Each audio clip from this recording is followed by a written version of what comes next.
Bryan Kohberger. Defendant is present in custody with counsel, Ms. Taylor, Ms. Massoth, Ms. Barlow. The state is represented by Mr. Thompson, Ms. Jennings, Mr. Hurwitz, Mr. Nye, and Ms. Allen. This is the time set for sentencing in this case. The defendant previously entered a plea of guilty to 4 counts of first-degree murder and 1 count of felony burglary. In exchange, the parties stipulated to recommend a sentence consisting of, on burglary, 10 years fixed, on each of the 4 counts of first-degree murder, life fixed. The parties waived, to my understanding, submitted a sentencing materials for the court. The court is familiar with the file and the evidence submitted previously by the parties as it has reviewed them throughout the case and in anticipation of trial. Is there any legal cause why sentence should not be imposed at this time? No, Your Honor.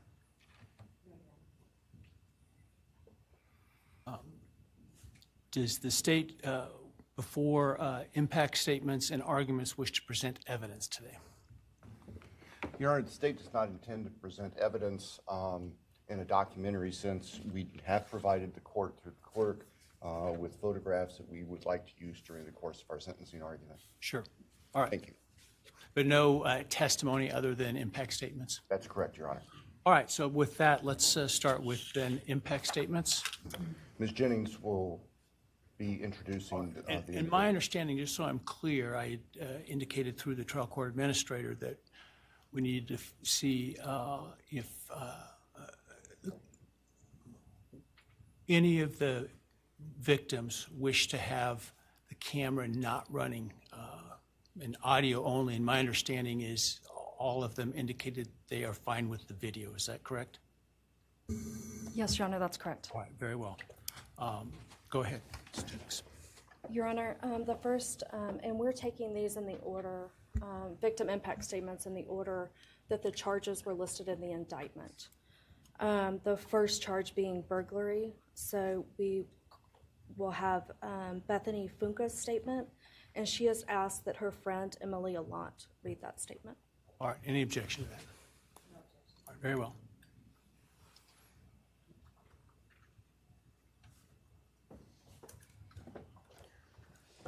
Thank you, Your Honor. I'll be speaking on behalf of Bethany, and so, yeah, here it reads. My name is Bethany Funk, and I was roommates with Maddie, Kaylee, Xana, and Ethan. I not only lost some of my best friends, but I also lost a sister. Never in a million years would I have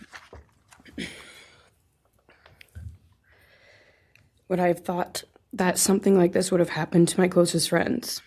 I thought that we were going to wake up and go upstairs, see them and tell them how they had scared us and that they were going to tease us about how we are constantly scaredy cats.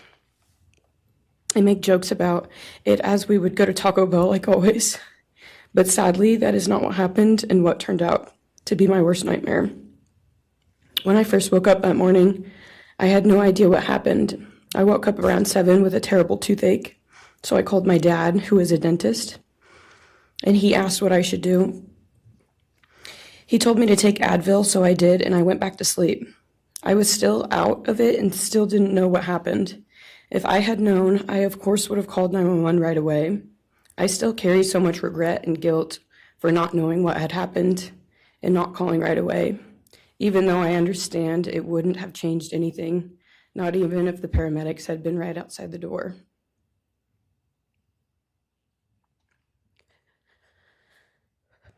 I was so frantic that morning and scared to death, not knowing what had happened. And when I made the 911 call, I couldn't even get out the words. And from then on, I don't remember a thing. It was like my brain wiped that whole memory. That was the worst day of my life. And I know it always will be.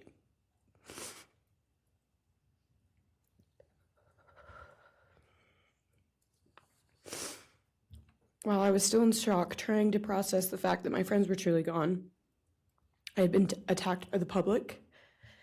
I was grieving, numb, and unsure of what had happened was even real. And at the same time, I was getting flooded with death threats and hateful messages from people who did not know me at all or know the dynamic of our friendship.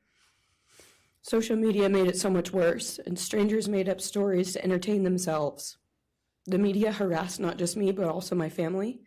People showed up at our house. They called my phone, my parents' phones, other family members' phones, and we were chased while I was still trying to survive emotionally and grieve the loss of my friends. I hated and still hate that they are gone, but for some reason, I am still here and I got to live. I still think about this every day. Why me? Why did I get to live and not them? For the longest time, I could not even look at their families without feeling sick with guilt.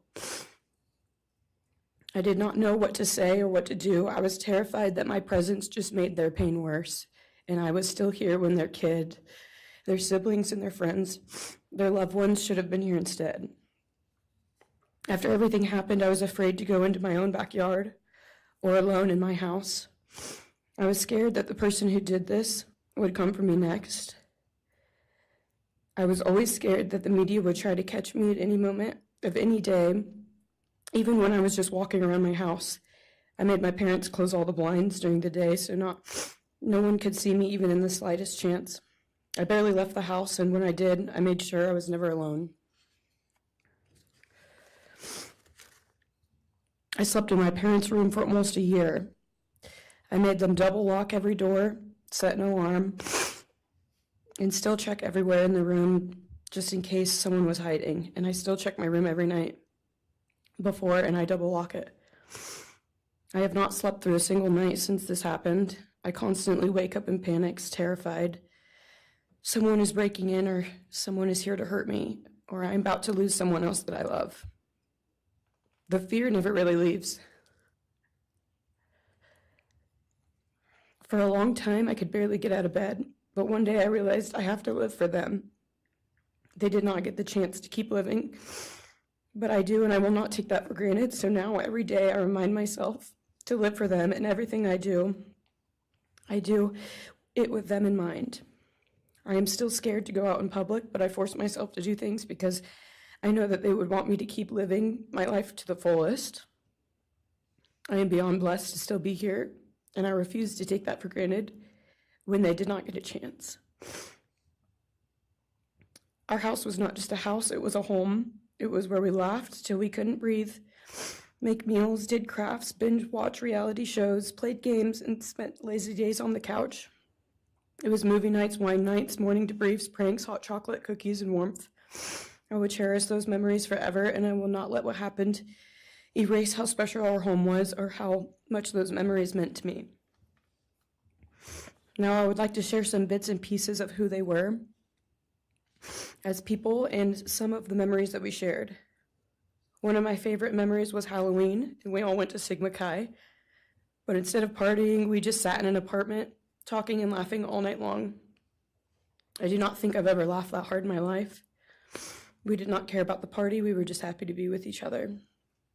Xana was 1 in a million. She was the life of the party.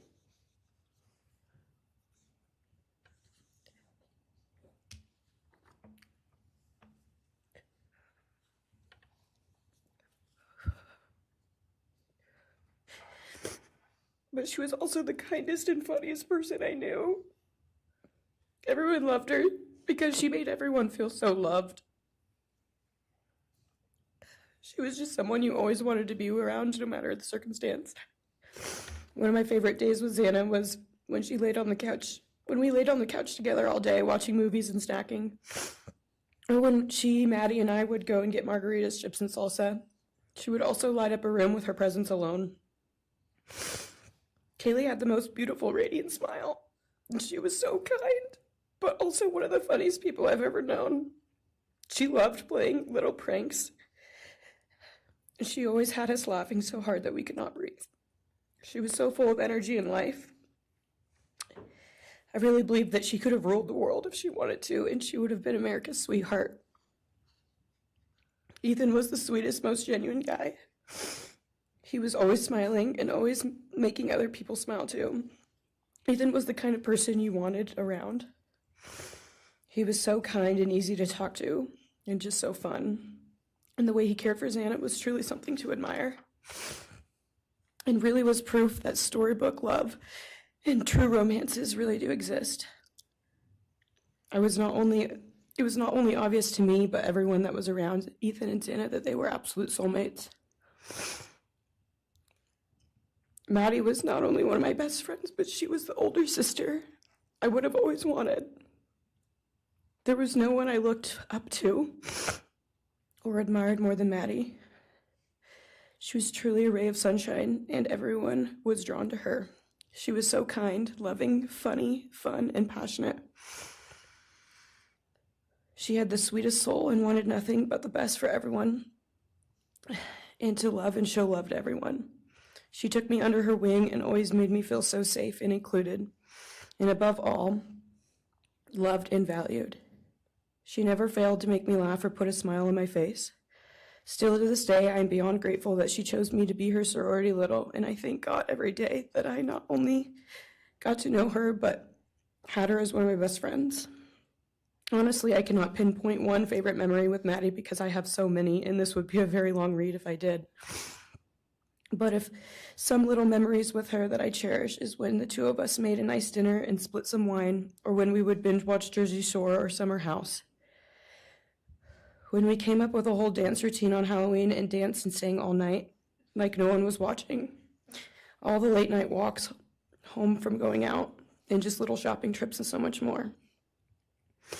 I am beyond blessed that I had the chance to know each and every one of them. They changed my life in ways I would have never put into words. I hope that they are remembered for who they are, not what happened to them, because who they are were so beautiful, and they deserve to be remembered in the highest way. My heart breaks every time I go to text one of them or how badly I wish I could see and hang out with them. And then I remember I cannot.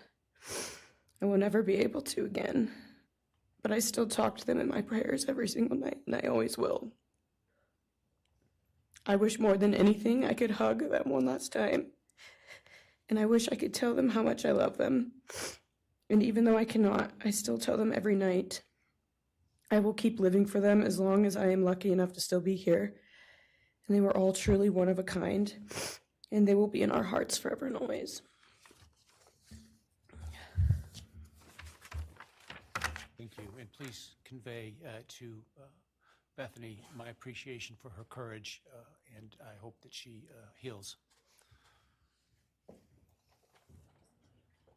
Next is Dylan Mortensen. We're asking for some accommodations for Ms. Mortensen and that she be allowed to sit in my seat. Sure.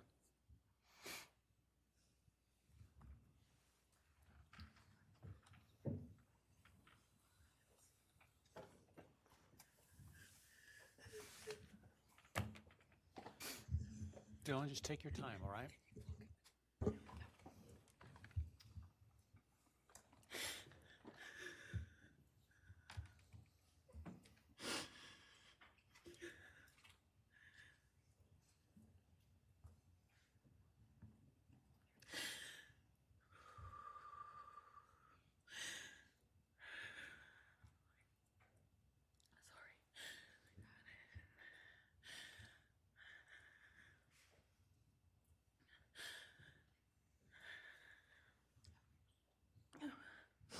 Thank you, Your Honor. What happened that night changed everything. Because of him, four beautiful, genuine, compassionate people were taken from this world for no reason.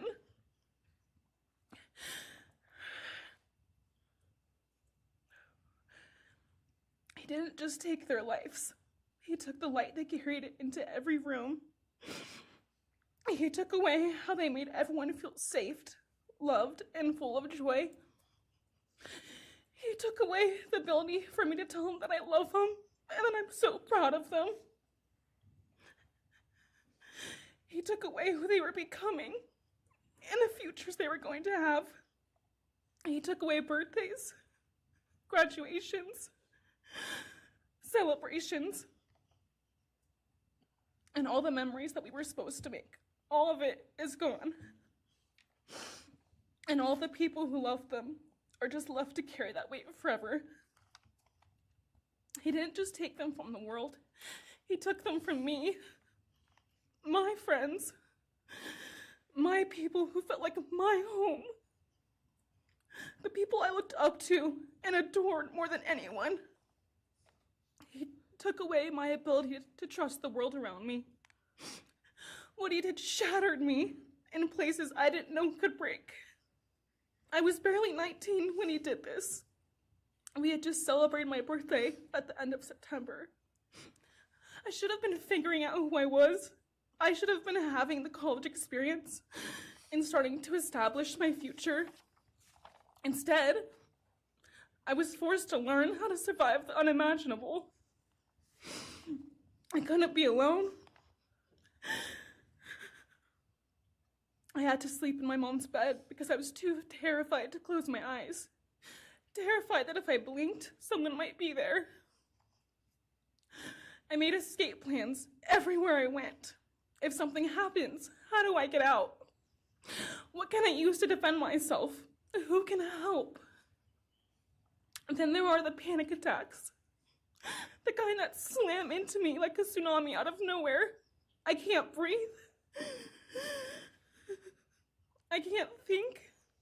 I can't stop shaking.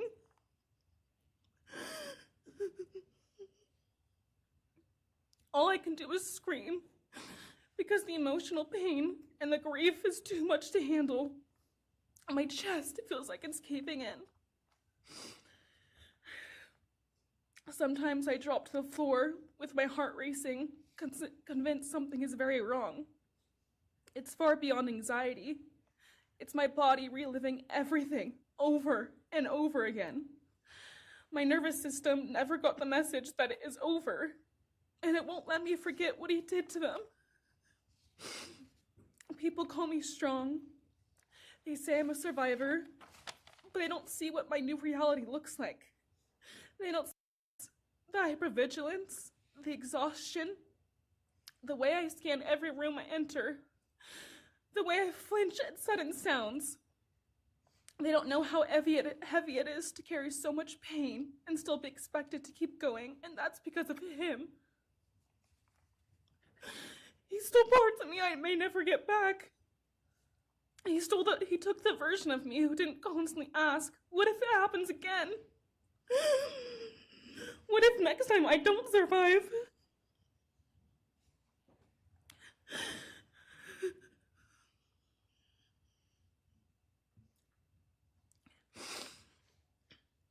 He may have shattered parts of me, but I'm still putting myself back together. Piece by piece, I'm learning how to live in this new version of life. It is not easy. It hurts, but I'm still trying. Still trying, and I'm not trying just for me. I'm trying for them, my friends. About a year ago, I had a dream about them. I got to say goodbye. I told them I won't be able to see you again, so I need to tell you goodbye. They all kept asking why, and all I could say was, I can't tell you, but I have to. When I woke up, I felt shattered and heartbroken, but also strangely grateful. Like maybe in some way that dream gave us the goodbye we never got. Still, no dream can replace them, and no goodbye will ever feel finished. He is a hollow vessel, something less than human. A body without empathy, without remorse. He chose destruction. He chose evil. He feels nothing. He tried to take everything from me. My friends, my safety, my identity, my future. He took their lives, but I will continue trying to be like them, to make them proud. Living is how I honor them. Speaking today is to help me find some sort of justice for them. And I will never let him take that from me. He may have taken so much from me, but he will never get to take my voice. He will never take the memories I had with him. He will never erase the love we shared, the laughs we had, or the way they made me feel seen and whole. Those things are mine. They are sacred, and he will never touch them. I get to feel sadness. I get to feel rage. I get to feel joy even when it's hard. I get to feel love even when it hurts. I get to live. And while I will still live with this pain, at least I get to live my life. He will stay here, empty, forgotten, and powerless. Dylan, thank you so much for your courage. I appreciate it.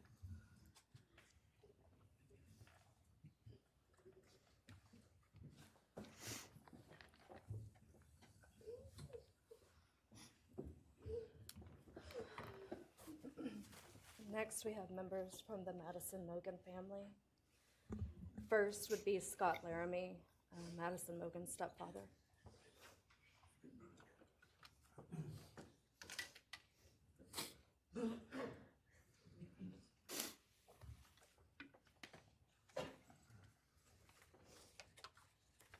Standing by him is Karen Laramie, Madison's mother. Thank you, Your Honor. My name is Scott Laramie. I'm Maddie Mogen's stepfather and the husband of Maddie's mother, Karen Laramie. I will read this victim impact statement on behalf of Karen and myself. Maddie was our gift of life, our purpose, and our hope. Maddie quickly became Karen's joy, identity, and purpose in life. I joined Maddie's life when she was 2.5 years old. The experience transformed me into a life of joy, love, and family. Maddie was bright, beautiful, kind, empathic. She listened carefully to others and was observant, seeing and caring about the hearts and the minds of all she encountered. She loved music and music festivals. She had a wonderful sense of humor. She excelled in school. She was an easy child to raise, almost never requiring discipline, and almost always giving us parental joy. One time Karen remembers disciplining Maddie as a little girl. Maddie responded, "You broke my heart," which of course melted ours. She had a keen wit, even at that young age. As she transitioned into teenage years, she prioritized us and extended family over many of the distractions that capture teenagers.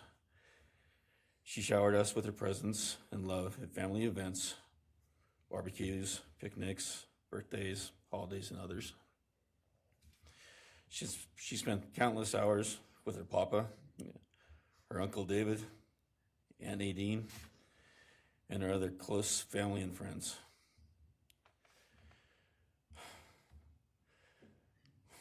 This world was a better place with her in it. As she reached adulthood, Maddie applied her studies to be a marketing professional, entering into an internship at Payne West, and started planning her professional future. As with all things, she involved Karen and myself in the joy of her journey. As she transitioned into womanhood, Karen and I continued to be astounded at this wonderful and accomplished person we had created. All parents dream of their children accomplishing more than them. We realized this dream. All we had not become, she was becoming. Karen and I are ordinary people, but we lived extraordinary lives because we had Maddie. Maddie was taken senselessly and brutally in a sudden act of evil. She was taken along with the young, promising and bright lives of Kaylee, Xana, and Ethan. First, we felt disbelief. Next, we felt disorientation. Then we felt grief overcome us. Our grief is compounded even more for the Goncalves, Kernodle, and Chapin families. We speak of hope and healing, and we do have hope and some healing. But the vast emotional wound will never fully heal. Since Maddie's loss, there's emptiness in our hearts, home, and family, an endless void. After losing her mother in a car crash, Karen took years to grieve and recover.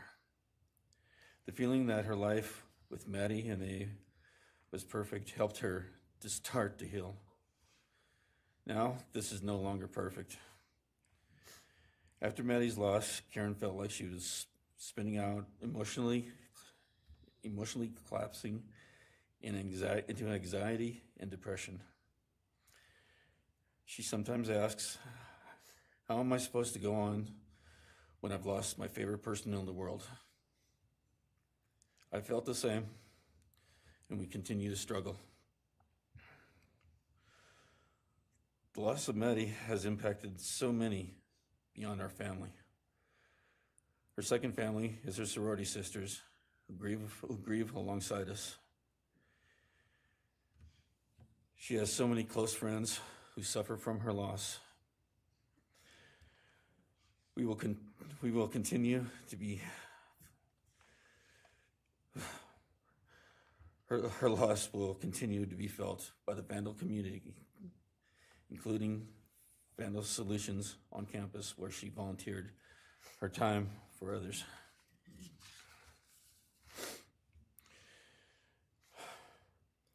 It helps us to know Maddie is in heaven now, freed from the trials of this earth. We, however, continue to live on without the grace and support of her presence. We will grow old without our only child, our bright, beautiful friend and daughter. In the end, there are no words that can accurately capture the devastation of losing Maddie. We will endure, and we will go on. For Maddie, we will not let our grief consume us. For Maddie, we will continue to love and care for our family and friends, including the families of Kaylee, Xana, and Ethan. We will remain united with them. We can only hope that others out there suffering similar losses can look to us and see that we can overcome hatred, darkness, and evil. We know the law allows us to comment on the defendant and his sentence. As for his sentence, we support the plea agreement. Society needs to be protected against this evil. As for the defendant, we will not waste words, nor will we fall into hatred and bitterness. Evil has many faces, and we now know this, but evil does not deserve our time and attention. We are done being victims. We are taking back our lives. We will turn our time, talents, and attention to hope, healing, and helping others, and to the future. We invite all those who have suffered with us on this to join us in our journey. We can make this world a better place. We can move on from tragedy. Adversity will visit us, evil will visit us, but we will overcome. We can and will endure. Karen and I express our gratitude to Your Honor and to the prosecution team for allowing us the opportunity to make this statement. Thank you. Thank you so much for your courage, and I am so sorry for your loss. God bless you. Your Honor.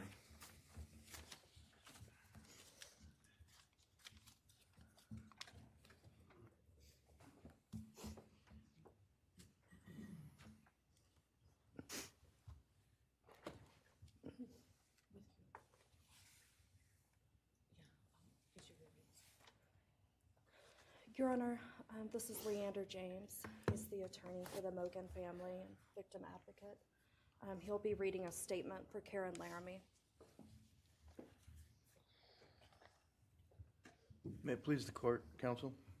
My name is Leander James. I am the pro bono counsel for Karen and Scott Laramie. Karen has asked me to read this statement into the record. I thank my husband, Scott, for his statement, his courage, and his unending love and support during this dark time.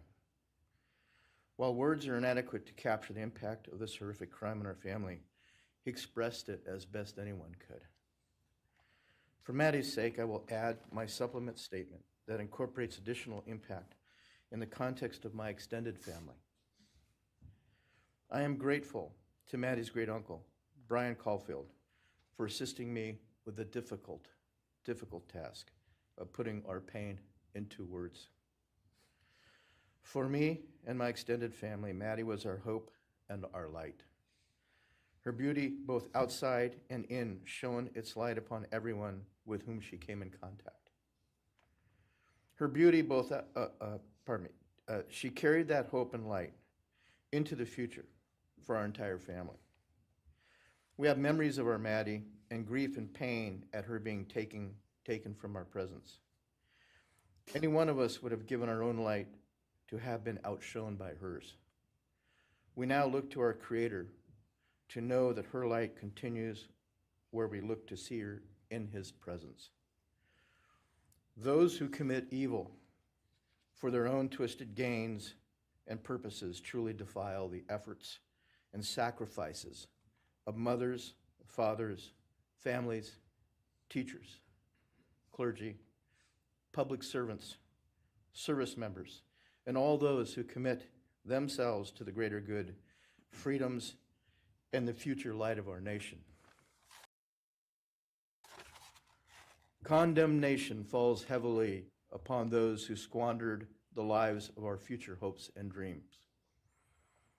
Some may offer forgiveness for what the defendant has done. However, we cannot at this time, or perhaps ever, nor will we ask for mercy for what he has done. His acts are too heinous. The agony and grief he has caused, too great. But we will waste no further words or thoughts on him. For Maddie's sake, we will move on. We will do our best to carry Maddie's light into this world and make it a better place. I thank the court and the prosecution for allowing me the opportunity to make my statement, and I thank all those who have and will support my family and the families of Kaylee, Xana, and Ethan. Thank you. Thank you. Thank you, Mrs. Laramie. Appreciate it.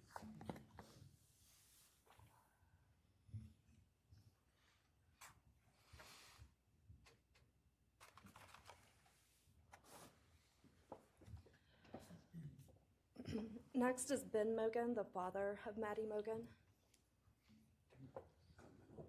Yes, of course. Actually, Your Honor, it'll be Kim Cheeley, the grandmother of Maddie Mogen.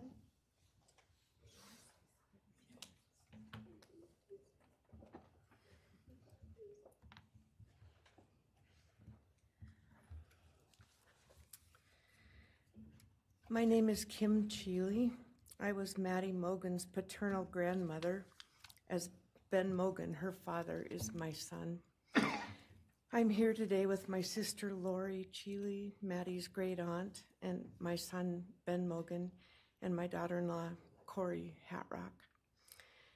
I'd like to begin by thanking a number of people involved in bringing this case to closure. In my daughter's words, the plea deal the prosecution team reached this month is one that punishes the perpetrator of this horrendous crime, protects the public from further harm, and allows all of us who knew and loved these kids the time to grieve without the anxiety of the long and gruesome trial, the years of appeals, and potential for mistrials along the way. My family and I are so grateful to Bill Thompson and his prosecution team for their dedication and painstaking work that forced the perpetrator to admit his guilt. We want to thank the Idaho State Police, the Moscow Police Department, the FBI, and Judge Hippler. We'd also like to thank the University of Idaho officials who've treated the families of the victims with such dignity and kindness, and who have honored the 4 victims beautifully.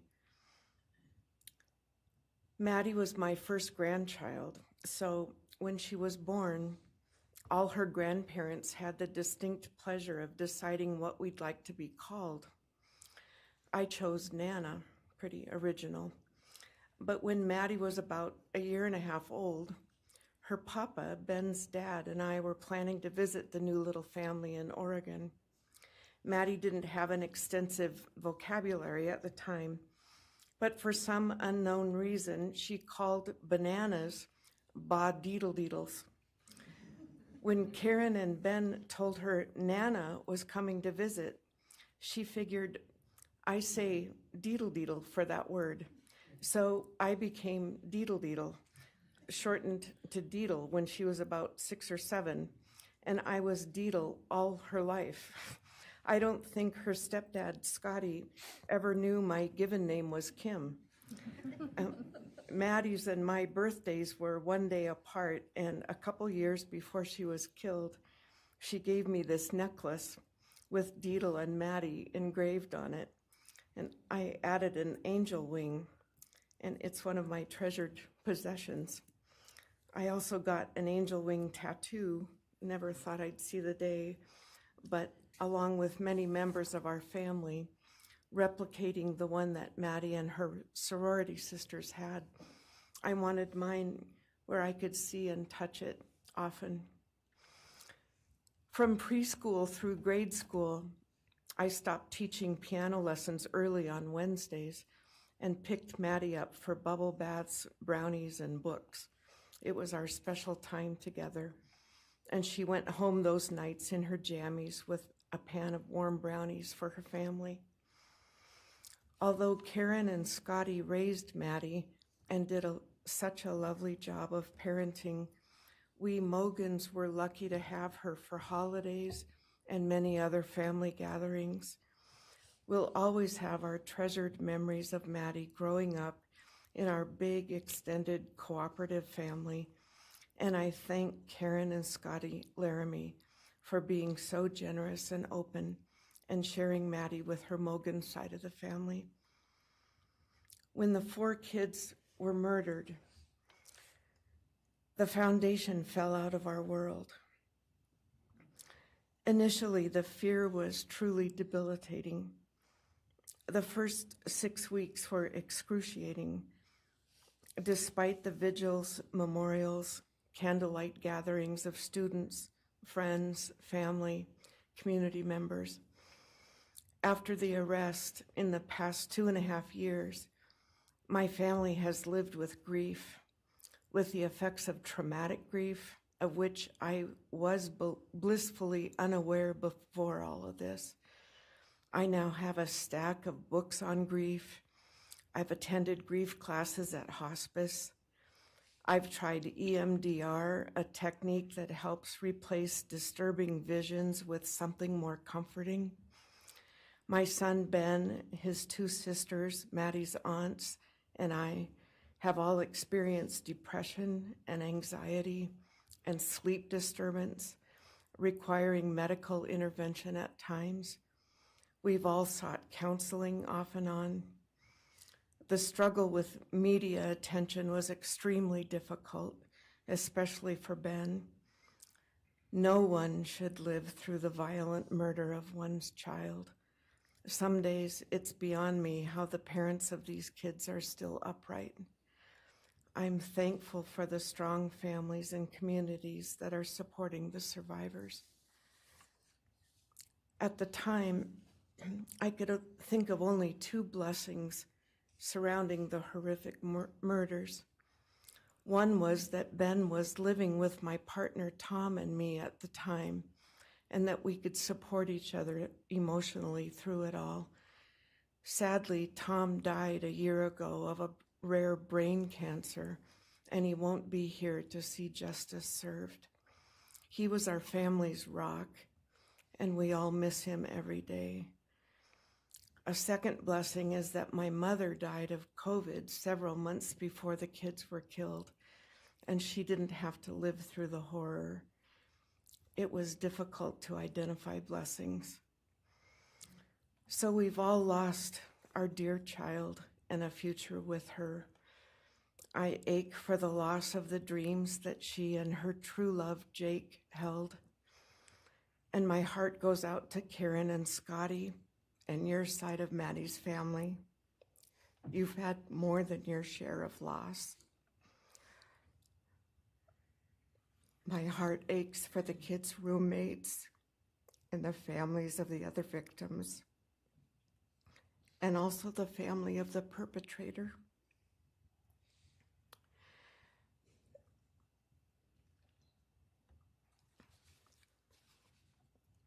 Going forward, we Mogens are choosing to put our energy and focus into honoring Maddie's too short life and sweet spirit by celebrating Maddie May Day, which my two daughters established.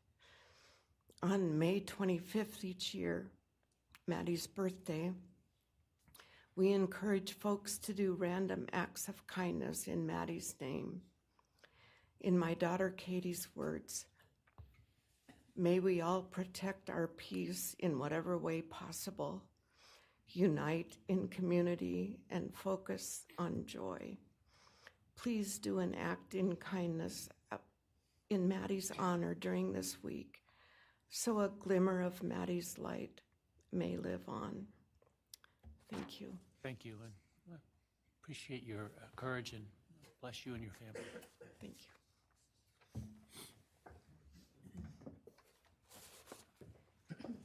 Now is Ben Mogen, Maddie Mogen's father.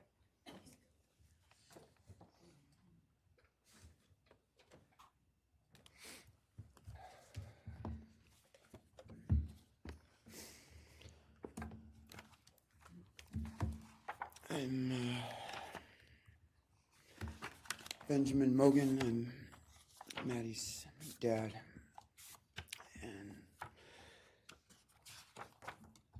And first I just want to say thanks to all the people that helped bring this all to a close. I know it's not the resolution that everyone, wanted, but I think that that everyone worked so hard, and we really appreciate all their efforts. It was such a hard thing to go through for everybody.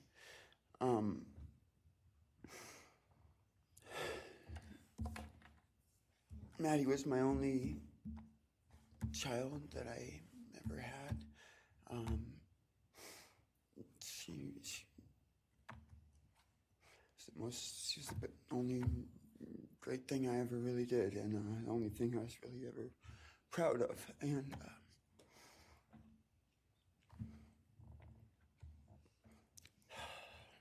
I thought we would have the rest of our lives together to be together and to know each other, and I took for granted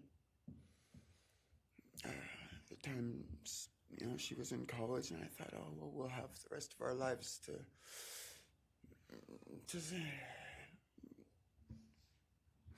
do all the stuff that we're supposed to do, and she was just about done. She actually earned all of her credits for college degree, and Karen and Scotty and I got to go and get her diploma that she actually earned, and she served every bit of that. And but I thought that that was going to be just the beginning of a long life together, and we never got that. Karen and Scotty did such a great job raising her after Karen and I split up, and I'm so thankful for Scotty and the role that he played in her life when I wasn't able to. But we got to spend a lot of great times together, Maddie and I. She was my favorite person to go to a concert with. We got to see some fun shows together, and I told her, if there's ever a show that you want to go to, let me know, and I'll get you tickets for you and your friend, or if we want to go together, we'll make it happen. And my favorite memory with her was when the Mac Miller show sold out here in Spokane, and everyone wanted tickets, no one could get them, and on the last day before the show, they did a radio thing, and I got 4 meet and greet tickets for Maddie and her friends and me to go and see the show, and that was her favorite artist at the time, was Mac Miller, and he's gone now too, and my little cousin Zach drove us all there that night, and he's gone too, tragically, and anyway, the last thing that she ever wrote to me was this Father's Day card, and I'm so glad I still have it.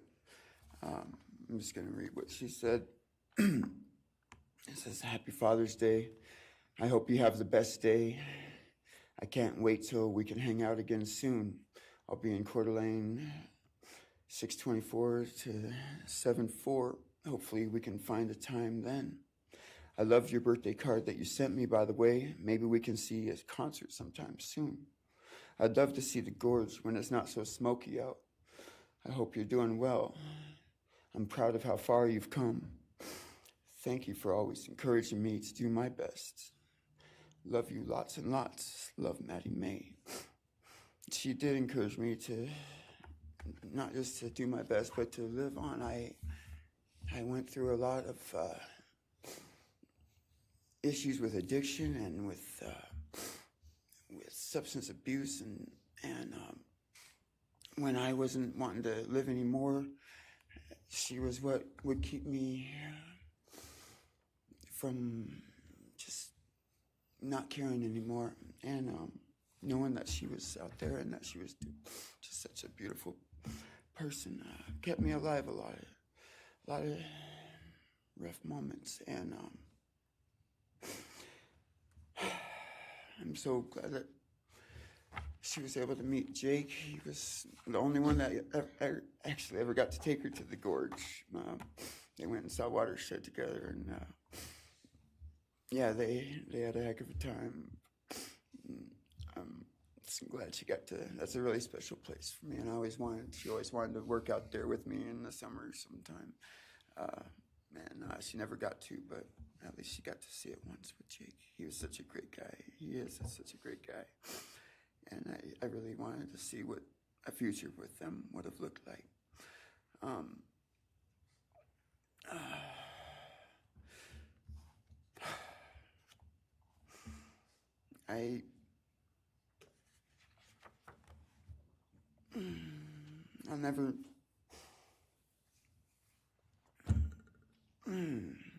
I'll never be able to replace her. I wrote a bunch of stuff. I just don't know what to say right now. I just miss her so much, and I just love her more than anything. And it shouldn't have happened. And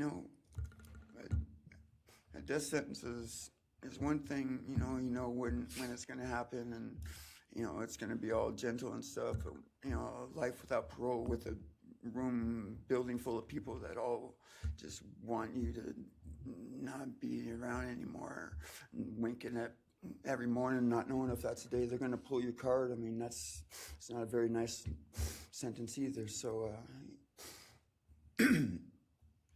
I don't know. I just love you, Maddie, and I wish you were still here.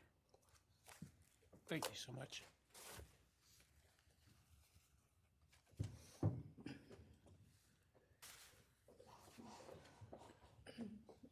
Your Honor, next would be members from the Kaylee Goncalves family.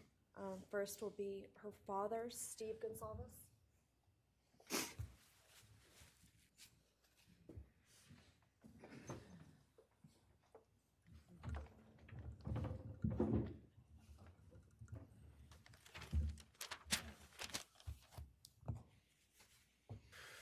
Today, we are here to finish what you started. Today, you've lost control. Today, we are here to prove to the world that you picked the wrong families. The wrong state, the wrong police officers, the wrong community. You tried to break our community apart. You tried to plant fear. You tried to divide us. You failed. Instead, your actions have united everyone in their disgust for you. I just learned from these lead investigators, to their shock, they worked in an investigation and actually worked with Pennsylvania police officers and the federal FBI. You united everyone. Everyone was united after you. None of us are divided. We are united in our disgust and our love for these children. Today you have no name. Because when this all started, we all came together and we said, let's stop even talking about his name and just use initials. So even the media just calls you BK. That's all you are. Looking back when the police officers knocked on my door, told me what happened to my child, told me what happened to Maddie Mae, I don't think he was even out of the driveway before my kids turned around, looked at me and said, what do we do, Dad? I told them, you get to work. You get your ass to work. And we started calling, we started texting, we started emailing. And you know what? Within hours, we had your white car on the camera. We knew from the very beginning we had you. Police officers tell us within minutes they had your DNA, like a calling card. You were that careless, that foolish, that stupid. Master degree, you're a joke, complete joke. But we took this disaster and we did what we could. We put everything online. We took our kids, we took our images, we took everything that they did, their videos, their photos, the girls' pranks, Ethan singing. We put it out there, we shared it with the world. And the world united. And all they ended up, when they talked about this case, is they talked about Kaylee Jade, Maddie Mae, Xana, and Ethan. Everything what these people meant to us, a father, a mother, a brother, a sister, we shared that with our community. Then we shared it with our state. We shared it with the country, and eventually we shared it with the world. The world's watching because of the kids, not because of you. Nobody cares about you. You're not worth the time, the effort to be remembered. In time, you will be nothing but two initials forgotten to the wind. No visitors, nothing more than initials on an otherwise unmarked tombstone. From this moment, we've all started.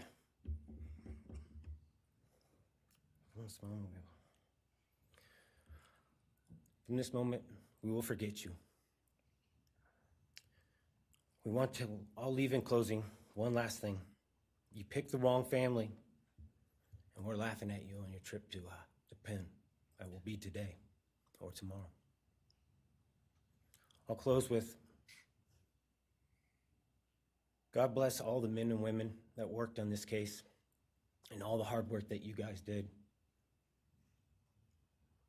You guys allowed us to grieve and allowed us to get through this. The amount of work that you guys put together and the way that you guys put it together was beautiful. There was hard times to be expected. But thank you all, and God bless. Thank you.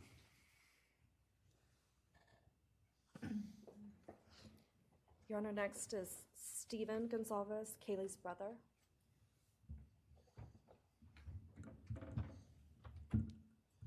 Stephen's actually going to pass. I'm going to go. Okay. Olivia Goncalves, Kaylee's sister. Hello. I'd like to start by thanking the court for allowing me the time and opportunity to speak today. My name is Olivia, and I'm the big sister of Kaylee Goncalves, and I was blessed to love Madison Mogen as a sister too. I'm not here today to speak in grief. I'm here to speak in truth.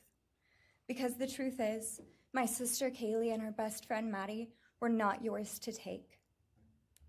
They were not yours to study, to stalk, or to silence. They were two pieces of a whole, the perfect yin and yang. They are everything that you could never be. Loved, accepted, vibrant, accomplished, brave, and powerful. Because the truth about Kaylee and Maddie is they would have been kind to you. If you had approached them in their everyday lives, they would have given you directions, thanked you for the compliment, or awkwardly giggled to make your own words less uncomfortable for you. In a world that rejected you, they would have shown mercy. Because the truth is, I'm angry. Every day I'm angry. I'm left shouting at the inside of my own head everything I wish I could say to you. The truth about me is when I heard the news, I didn't cry. I listened for them. I promised them I would, that I would fight for them, that I would show up no matter what it cost me. I swore I'd never let them feel alone. Because you see, I've always been their heavyweight. I've always been the one to fight the battles they didn't feel ready to fight themselves. All it ever took was a call, and they knew I would handle it for them, no matter the time, no matter the cost. They could wave their white flag because they knew I would never back down, not for them, and not even death could change that. Somewhere along the line, I started to think about what I would say to them if I was given just one last chance. If I could gather enough heartbreak or love or sacrifice or whatever it took to get just one message across, what would I say? Throughout this entire process, I've written my feelings down at every moment, my wishes, my love, my denial, my anger. And as one final act of love, I'd planned to read these thoughts, even jarring and discombobulating and not even making sense. Because for me, that was true love. As bare and as naked as it could be, not laced in pretty words or dressed for the occasion, but written through bleary eyes at 2 a.m. with clenched fists, angry at this reality. My true final act of love was to continue on without them, for them. That dream to read aloud my love to them, to bring meaning through pain, was the latest blow in realizing you don't deserve it. And Kaylee and Maddie don't need it. Kaylee and Maddie have always known my love, and they would never ask me to prove it by further victimizing myself to a defendant who has shown no guilt, no remorse, no apprehension. They would say to me, "Why would you give the satisfaction of showing vulnerability now? You promised you would never back down." And for that clarity, I'm thankful. I won't stand here and give you what you want. I won't offer you tears. I won't offer you trembling. Disappointments like you thrive on pain, on fear, and on the illusion of power. And I won't feed your beast. Instead, I will call you what you are: sociopath, psychopath, murderer. I will ask the questions that reverberate violently in my own head, so loudly that I can't think straight most any day. Some of these might be familiar, so sit up straight when I talk to you. How was your life right before you murdered my sisters? Did you prepare for the crime before leaving your apartment? Please detail what you were thinking and feeling at this time. Why did you choose my sisters? Before making your move, did you approach my sisters? Detail what you were thinking and feeling. Before leaving their home, is there anything else you did? How does it feel to know the only thing you failed more miserably at than being a murderer is trying to be a rapper? Did you recently start shaving or manually pulling out your eyebrows? Why November 13th? Did you truly think your Amazon purchase was untraceable because you used a gift card? How do you find it enjoyable to stargaze with such a severe case of visual snow? Where is the murder weapon? The clothes you wore that night? What did you bring into the house with you? What was the second weapon you used on Kaylee? What were Kaylee's last words?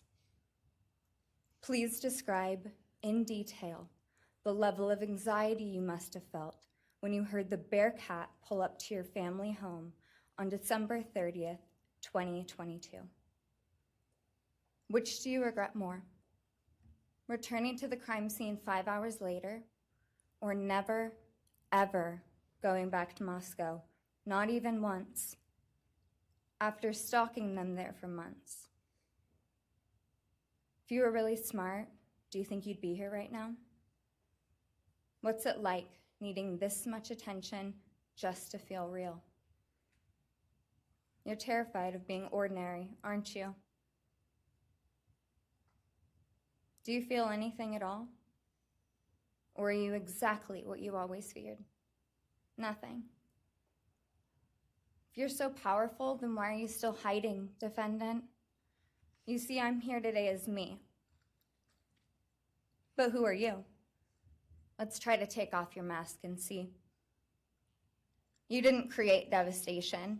You revealed it in yourself. And that darkness you carry, that emptiness, you'll sit with it long after this is over. That is your sentence. And it was written on the wall long before you ever pled guilty. You didn't win. You just exposed yourself as the coward you are. You're a delusional, pathetic, hypochondriac loser who thought you were so much smarter than everybody else.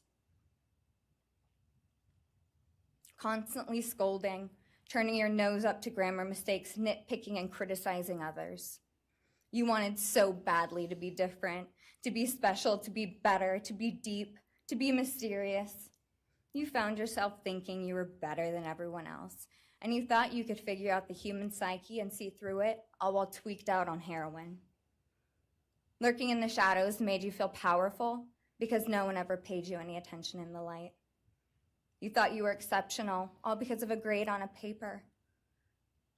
You thought you were elite because your online IQ test from 2010 told you so. All of that effort just to seem important. It's desperate. There is a name for your condition, though. Your inflated ego just didn't allow you to see it. Wannabe. You act like no one could ever understand your mind, but the truth is you're basic. You're a textbook case of insecurity disguised as control. Your patterns are predictable. Your motives are shallow. You are not profound. You're pathetic. You aren't special or deep, not mysterious or exceptional. Don't ever get it twisted again. No one is scared of you today. No one is intimidated by you. No one is impressed by you. No one thinks that you are important. You orchestrated this like you thought you were God. Now look at you, begging a courtroom for scraps. You spent months preparing, and still all it took was my sister in a sheath. You worked so hard to seem dangerous, But real control doesn't have to prove itself. The truth is, the scariest part about you is how painfully average you turned out to be. The truth is, you're as dumb as they come. Stupid, clumsy, slow, sloppy, weak, dirty. Let me be very clear. Don't ever try to convince yourself you mattered just because someone finally said your name out loud. I see through you. You want the truth? Here's the one you'll hate the most. If you hadn't attacked them in their sleep, in the middle of the night, like a pedophile, Kaylee would have kicked your fucking ass. Thank you. Thank you.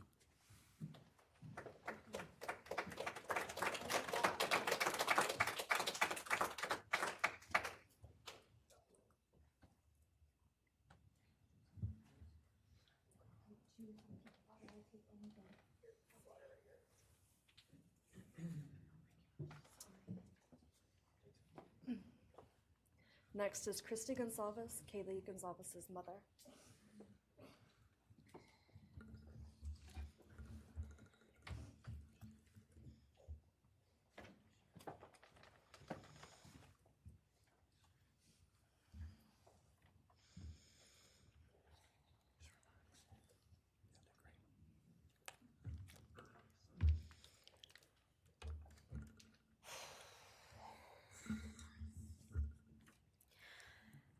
Thank you, Your Honor.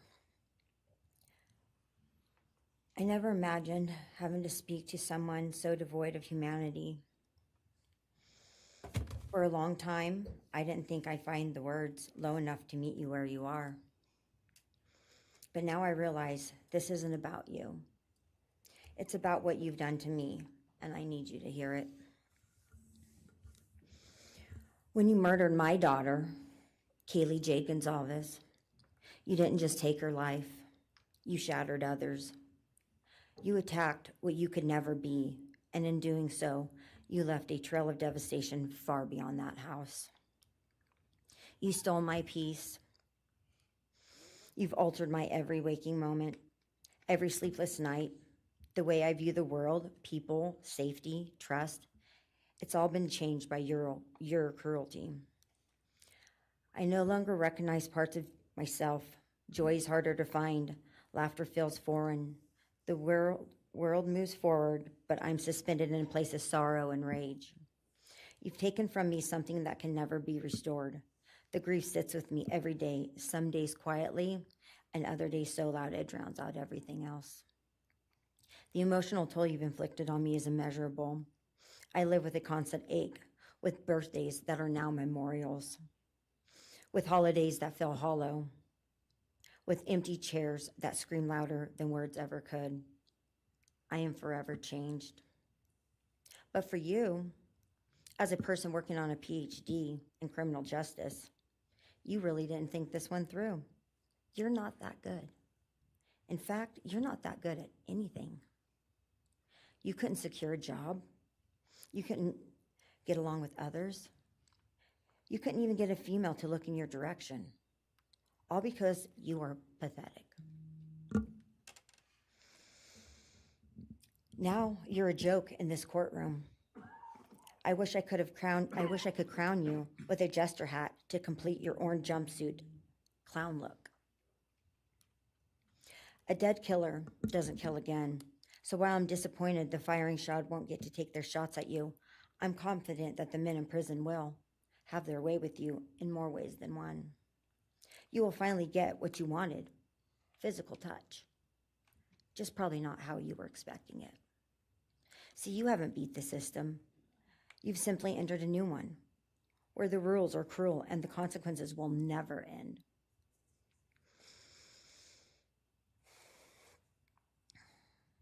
You are entering a place where no one will care who you are and no one will ever respect you.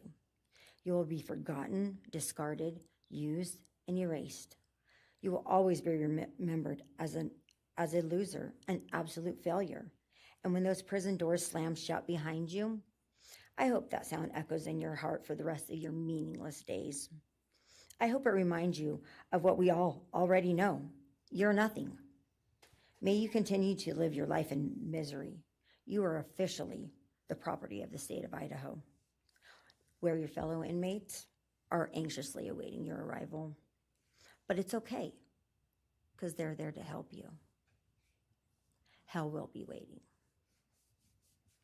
Quick message from our youngest daughter. Aubrey wanted to say, you may have received A's in high school and college, but you're going to be getting big D's in prison. Thank you.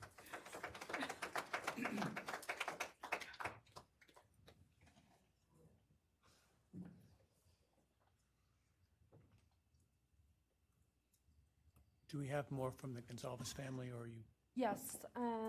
Next would be Shannon Gray, the Goncalves family attorney. He'll be reading statements from Kaylee Goncalves' grandmothers. Well, Morning, Your Honor. Shannon Gray, the attorney for the Goncalves family. I actually have 3 statements, one from her aunt and 2 from her grandparents. This is from her aunt, Tammy Butts.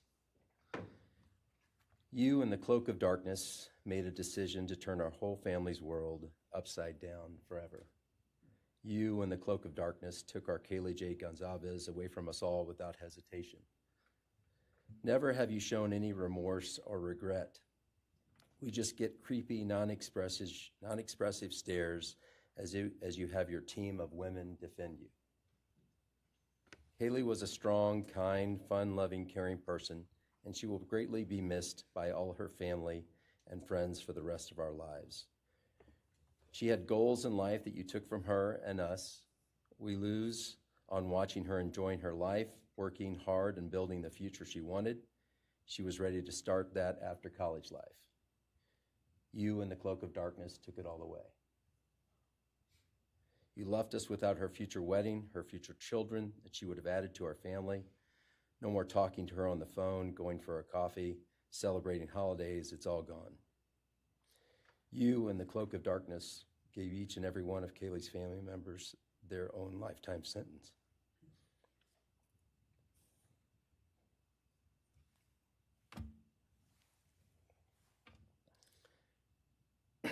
You, in the cloak of darkness, also took our Maddie Mae from all of us.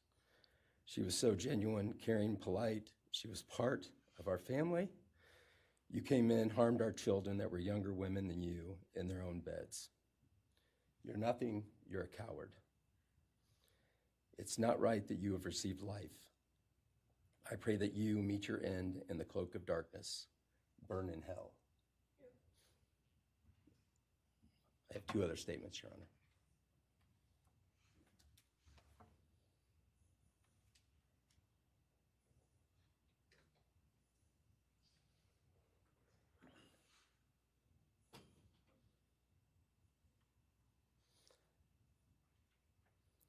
This is Linda Lucan's statement. This is Kaylee's grandmother. I really don't know how to address something so inhumane, but I will try. Nothing in the past 2.5 years has made any sense. All I get is you cowardly went into a home at night, filled with what I'm sure you thought was all sleeping girls, and went on a vicious killing spree for no other reason but to appease your demonic urges. You took my granddaughter Kaylee from us, plus 3 other beautiful lives. You took my granddaughter Kaylee, beautiful, sweet-souled, doll-faced Kaylee, who was getting ready to start her amazing life, who had such a bright future, who was loved by so many, who you were so envious of. She had a life you could never have. You are so beyond human. You're definitely a demon from hell. I truly wish your punishment would be the same death you inflicted on our kids. But I think you will meet some new friends in prison who will be there just to help you.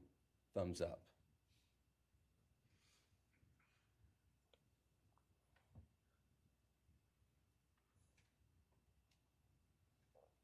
And I have one last statement, Your Honor.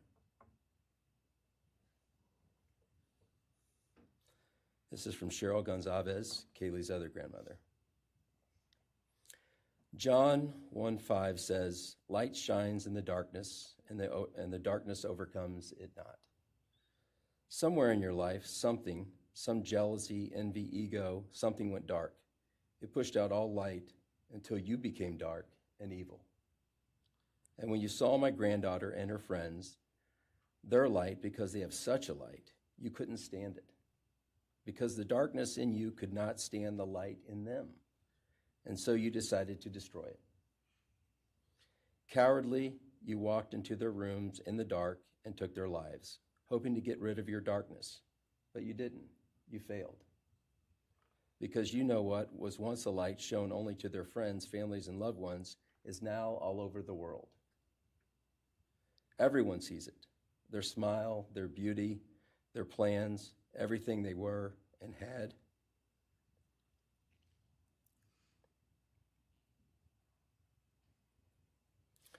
And you think you put a close to it, even that, but you didn't.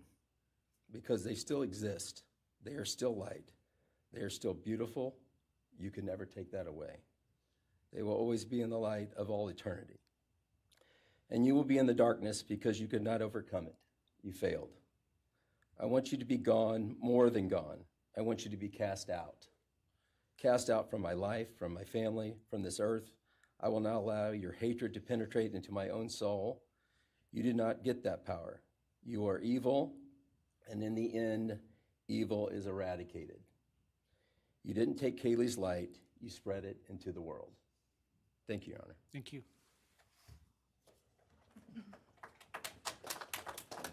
Right. Are you moving to a different family now? All right, why don't we take a 10-minute recess, all right?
Be seated.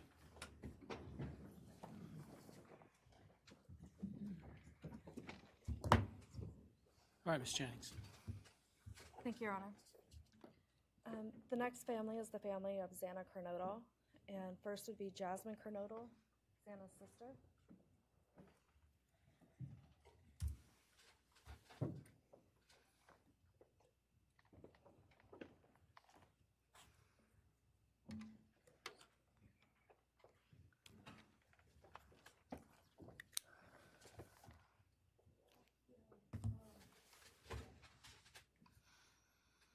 Thank you to everyone who's been involved in this and just for all the hard work and dedication you guys have put into this. I also want to thank everyone for the support and just my family and friends who've been around through this time.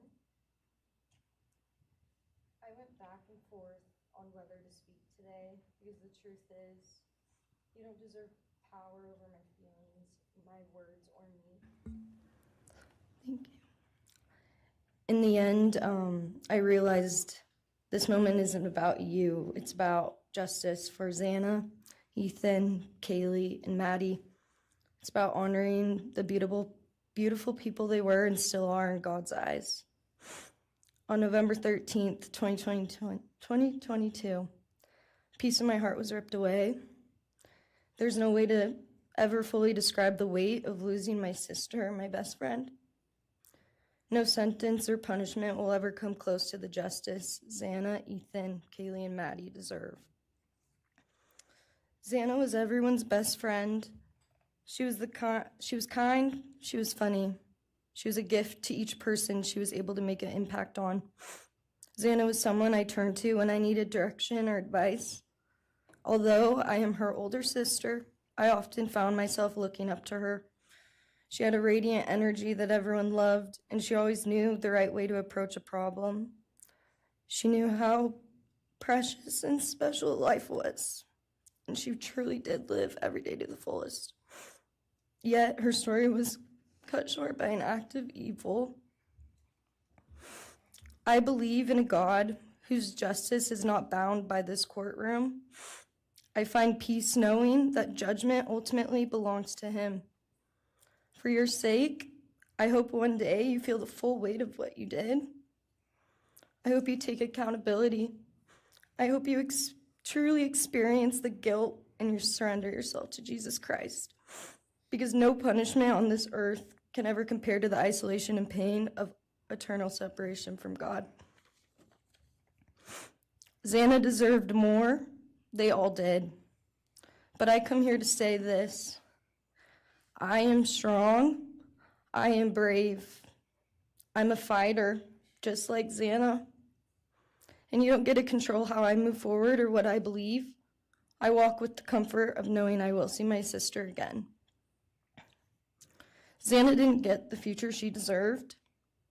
She won't be the maid of honor at my wedding, the cool aunt to my future children. I'll never hear her laugh or see her light up a room ever again. But I will carry her with me for the rest of my life.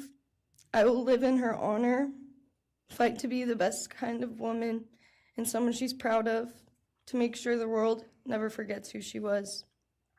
Xana's story doesn't end with what was taken from her. It lives through the love she gave, the people she touched, and the legacy our family will protect. Her light still shines, and her voice will echo louder than this pain. You didn't take that from us, and you never will.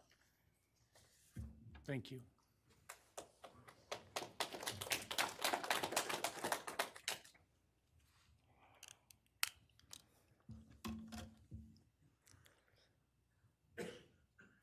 I just want to say before I start, I'm Xana's dad, Jeff Kernodle.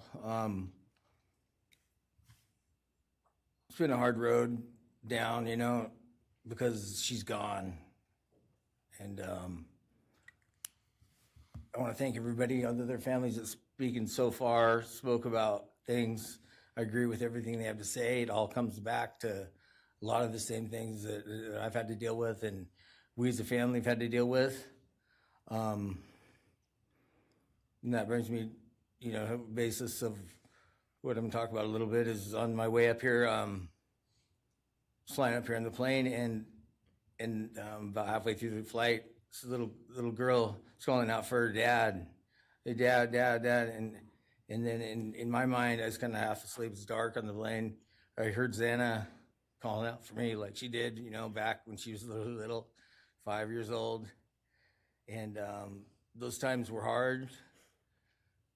It was chaotic, but we always had something to work toward that was in a positive direction, compared to right now, which is necessarily not as positive as that, for sure.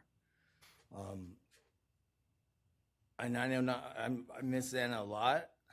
My life's been changed, and Xana had a great impact on me. And the impact was when she was gone, I realized how important she was, and what she really did for me, influenced me, was way beyond what I ever thought. She'd call me up on the weekends, check on me, see who's with me. She's like accountability to your youngest daughter. And that really made a big difference. It made me really think about things and what it's all about, That's the things that I miss the most, is those calls on the weekends, the calls at 11 at night. What's going on? You want to meet my friend? Whoever she's with, a couple of her friends, I can meet them, talk to them. And she always did that. And it's pretty cool. Pretty cool. I really miss that. And she made a big impact on me, on other people, her family. But the impact that she made is so extensive on what happened here. And it goes so far. People from everywhere in the world, are following things, and Xana has made a difference in their lives. So, countless people told me that. They might not even know her. They never knew anything about her. It's what they see, and they just love her and say how they wish she could have been their friend. Could have been their friend, could have hung out, and it's like, this is a blessing, this is the little kid was, and definitely was a big blessing in my life, and so is Jasmine, and basically, we worked hard to do the things we did, through the times they were growing up, and through those times, I realized that I wanted both of them to graduate college, and that'd be the ultimate thing for them to do to prepare for the world. Then it came back to me, Xana didn't get to finish college. He had it all figured out. And this all just came back to me when I was there, and that little girl was on the plane doing that. It's like where I was going, what I was going here for. And then I just realized and thought to myself about the wonderful life that she had and we had together. And I still get to have with Jasmine, but that's the part that really counted. It's the part that really counted, is those memories. And those are what I have left, the memories with her and the ones I can make with her, and the life that I can go on with now, which is what she wants. And I say that in present tense because that's what she wants, because I've been told that, I've been countless ways that she's out there and has a way to communicate, which I'm very grateful for.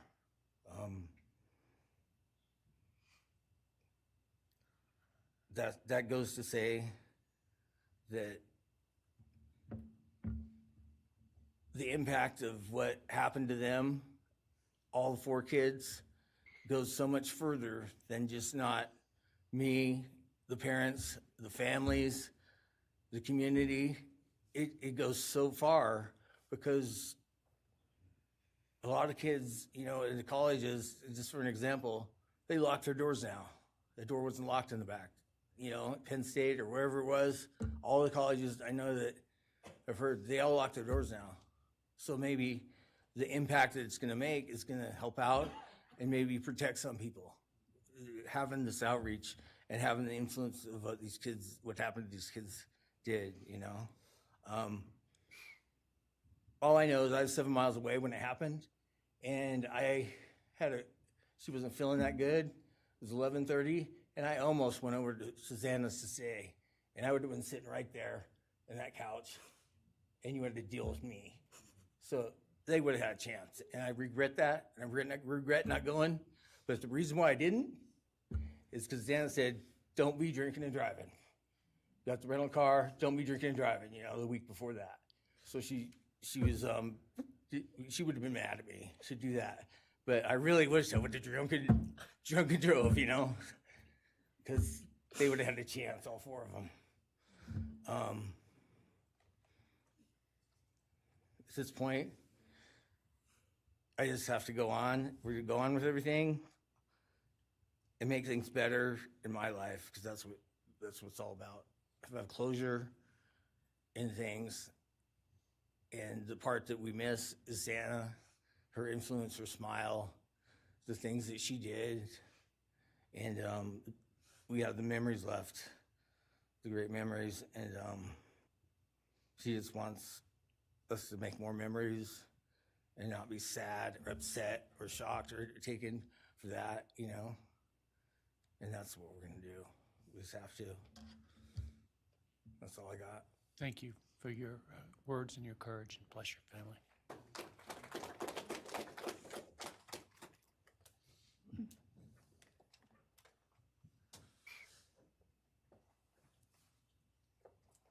Next, Kim Kernodle would like to address the court.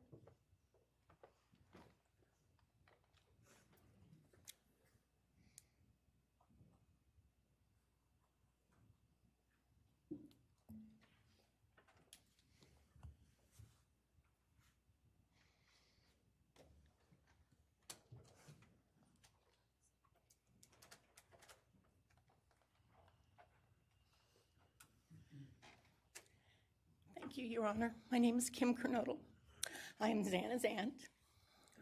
I was very blessed to have her in my life, in our family. And I thought I had everything in my head, what I wanted to say, but it kind of went out. And I'm always looking for the positive thing, because evil, hate can destroy people. And that's what it started doing with our family. It created anger with our family members. And then I had to look, because Xana was everything that the media, her friends said. She was that fun, loving, high-spirited, beautiful person. And I no longer get to get my nails done with her, have lunch with her.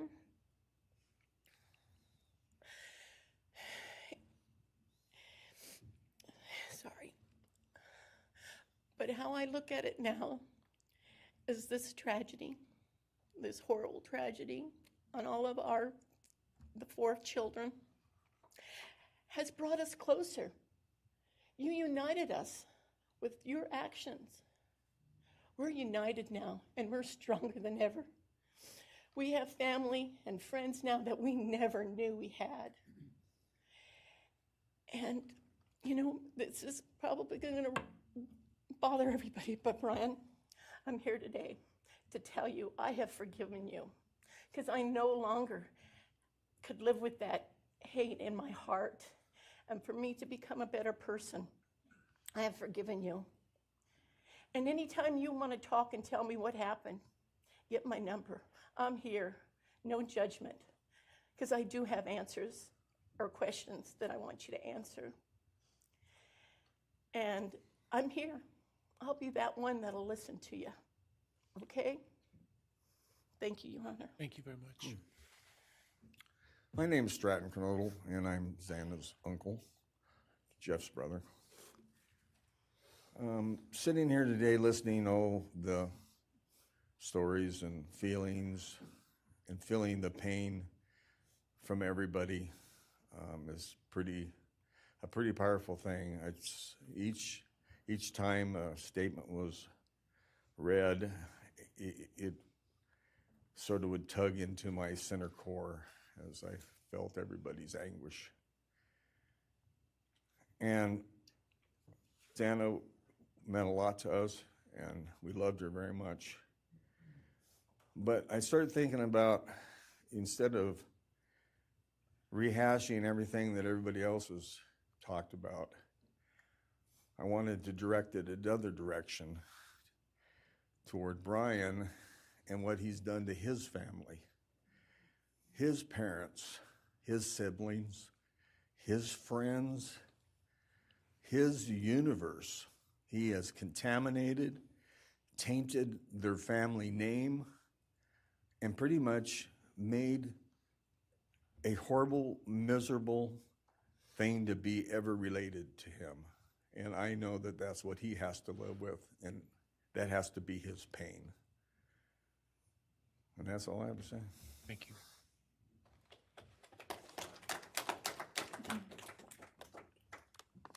Next, Your Honor, I believe Randy Davis, stepfather to Xana Kernodle, would like to address the court.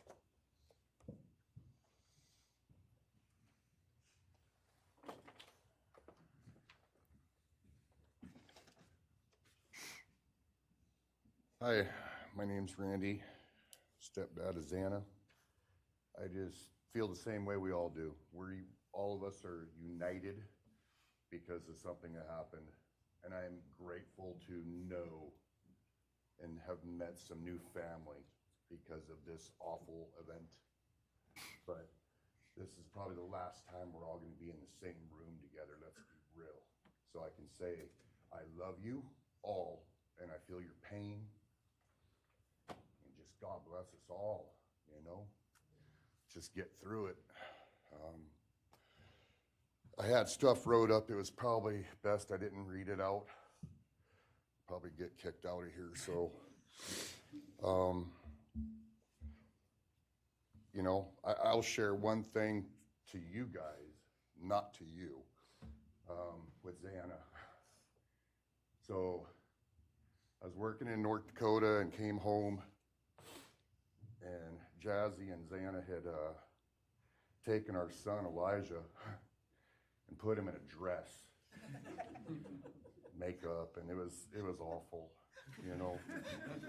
I was like, I don't know. She was funny. I told her she'd be in the movies and be somebody great one day like that. And now she is just above us as an angel with all the other beautiful kids. So let's hold that to our hearts, because this evil thing is not going to take nothing from us. You, man, I don't know what my limits are here, but I'm really struggling, dude.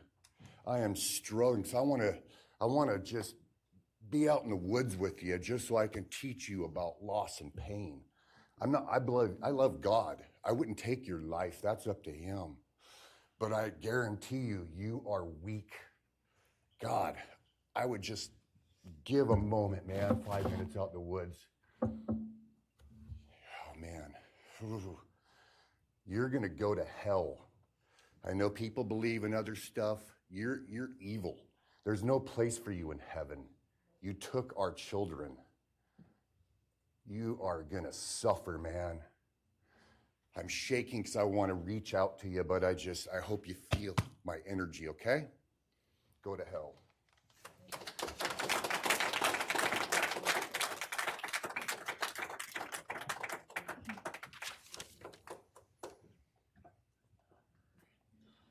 Next is Kara Northington, Xana's mother.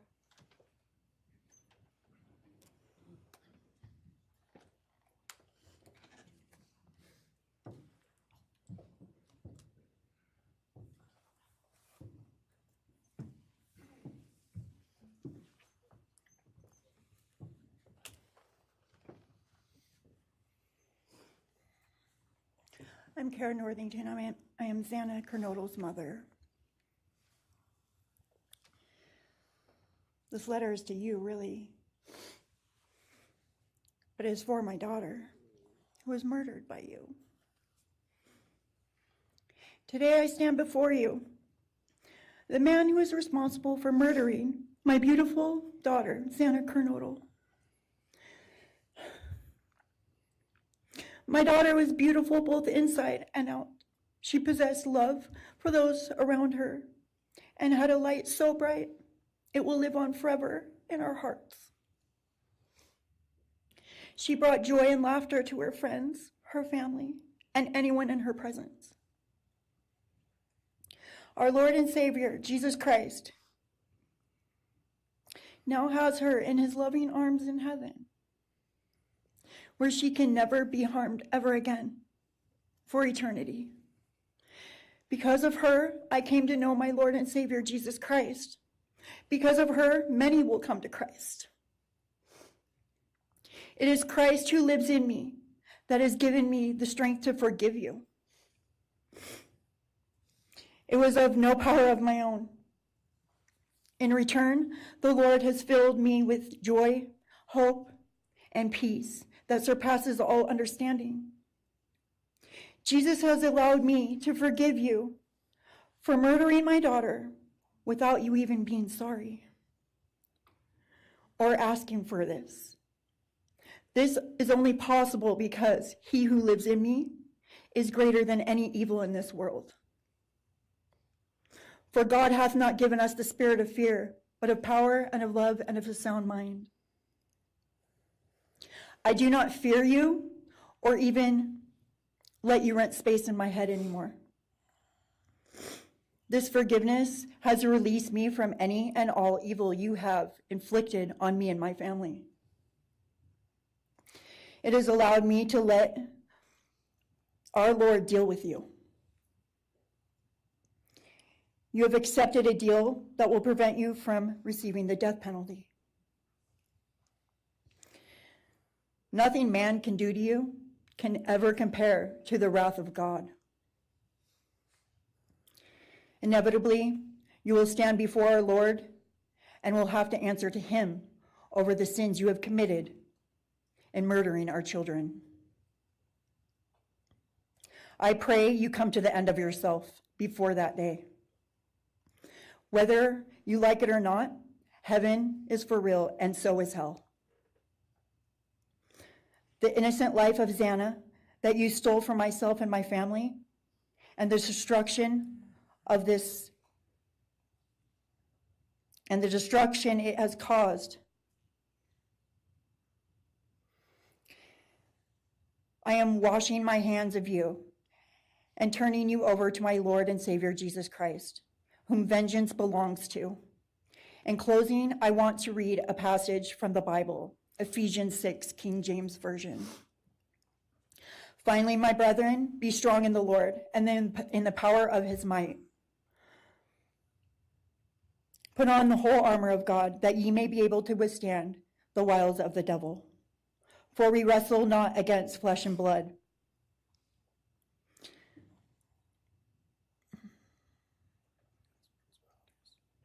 but against principalities, against powers, against the rulers of the darkness of this world, against spiritual wickedness in high places. Wherefore, take unto you the whole armor of God, that ye may be able to withstand in the evil day, that ye may be able to stand in the evil day.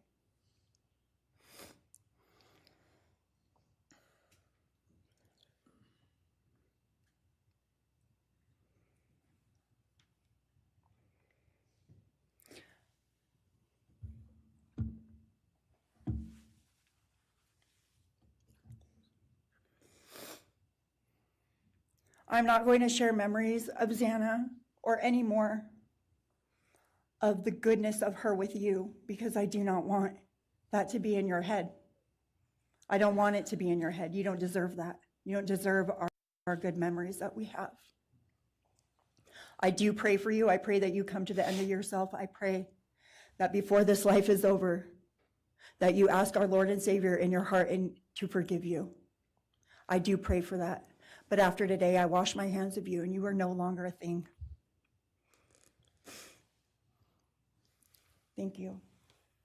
Thank you.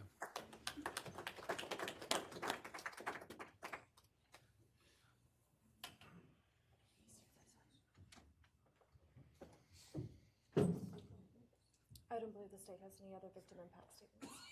Okay.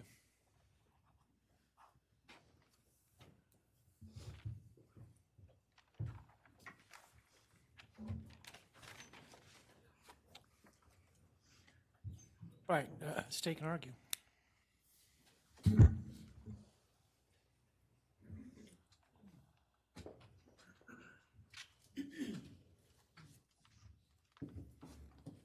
Thank you, Your Honor.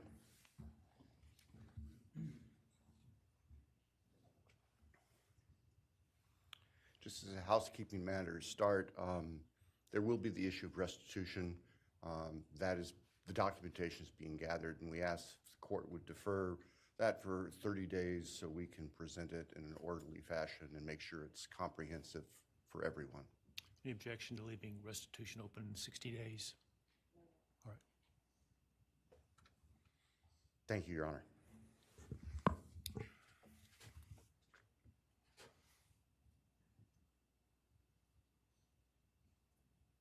I think it's necessary and appropriate to share, including the court, the background that brings us in front of Your Honor today for these proceedings. As the record reflects, and as everybody in this courtroom knows, the defendant has pleaded guilty to all 5 counts charged in the indictment. Under oath before Your Honor, he has admitted that the charges against him are true. He has reassured the court that he has not been coerced or threatened to make those admissions. And Your Honor did an extraordinary job in taking the pleas back on July 2nd. We appreciate the court's discipline and insight. The defendant has also waived appeal on the multitude of rulings from this court and Your Honor's predecessor in Latah County on dozens, literally dozens of motions seeking to dismiss the case, seeking to control or limit evidence, seeking to offer evidence that would not be appropriate. And we appreciate the court's consistent rulings based on the law, based on the facts. As Your Honor will recall, on June 18th, it's just really not that long ago, we appeared before this court for arguments on what became the defendant's final motions to this court. Motion where they wanted to offer evidence suggesting that other people were responsible for the defendant's actions, and the motion seeking essentially an indefinite continuance of the trial.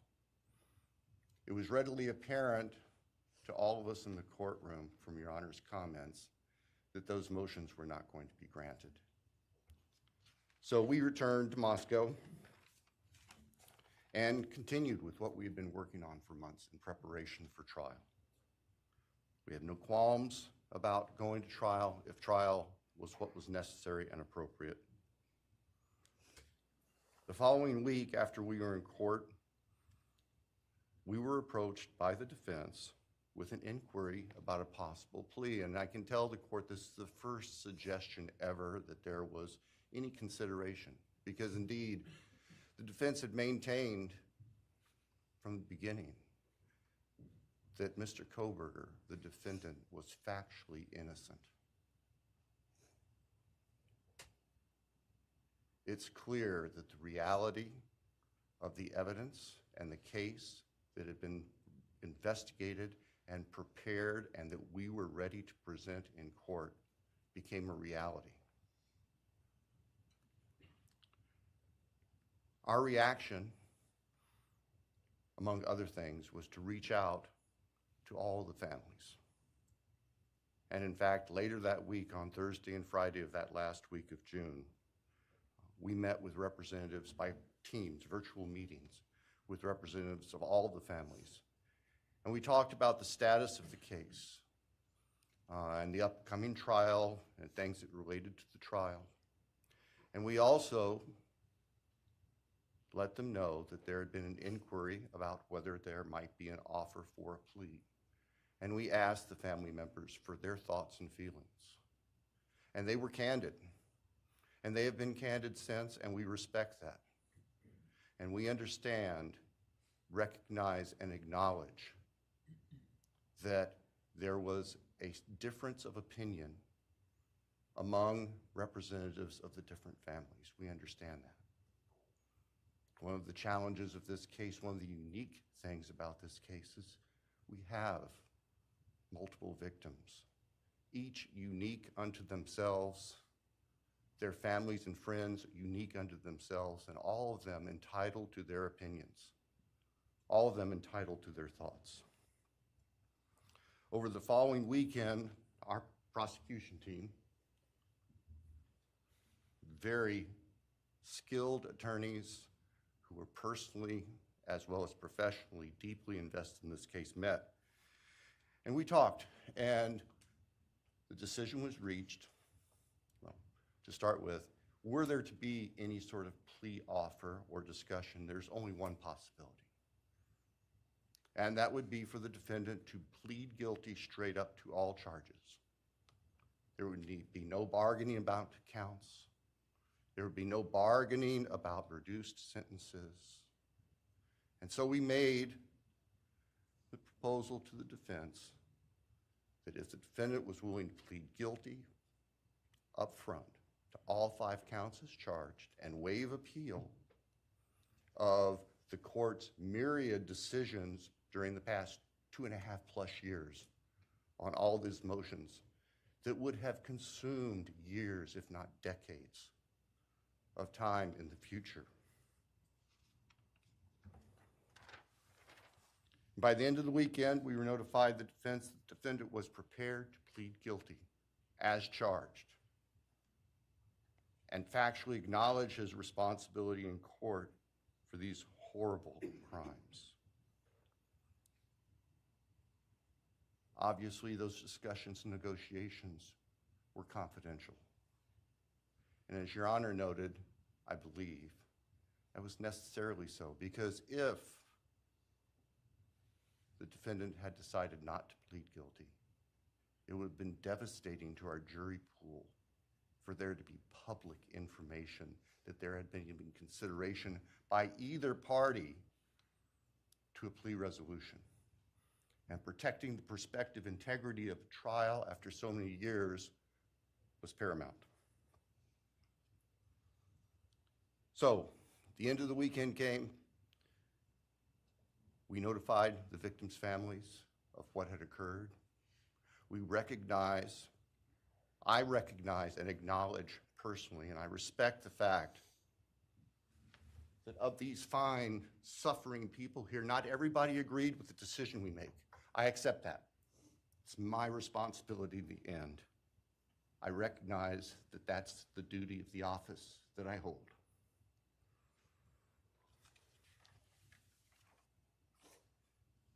So now, it is time for the judicial system to impose final judgment and close the door on this chapter of these tragedies. As the court is aware, by the agreement of the parties, it is the state's prayer. Perhaps have the Elmo police turned on.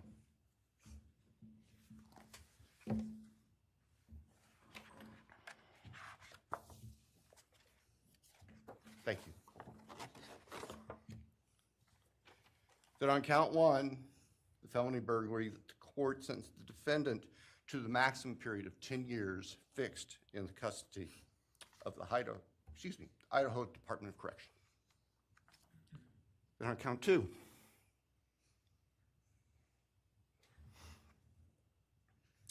that the court sentenced the defendant to fixed life for the murder of Madison Mogen. On count 3, that the court sentenced the defendant to fixed life for the murder of Kaylee Goncalves. On count 4, that the court sentenced the defendant to fixed life for the murder of Xana Kernodle. On count 5, that the court sentenced the defendant to fixed life for the murder of Ethan Chapin. And the state further prays that these sentences be ordered to run consecutively, back to back, not at the same time, to recognize and respect the unique individuality of each of these beautiful young people whose lives were taken brutally and for no reason.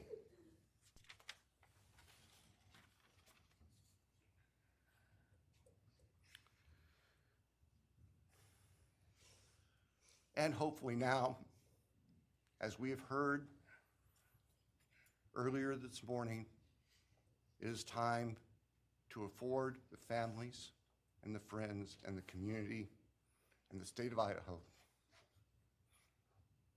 and the nation and the world to move forward.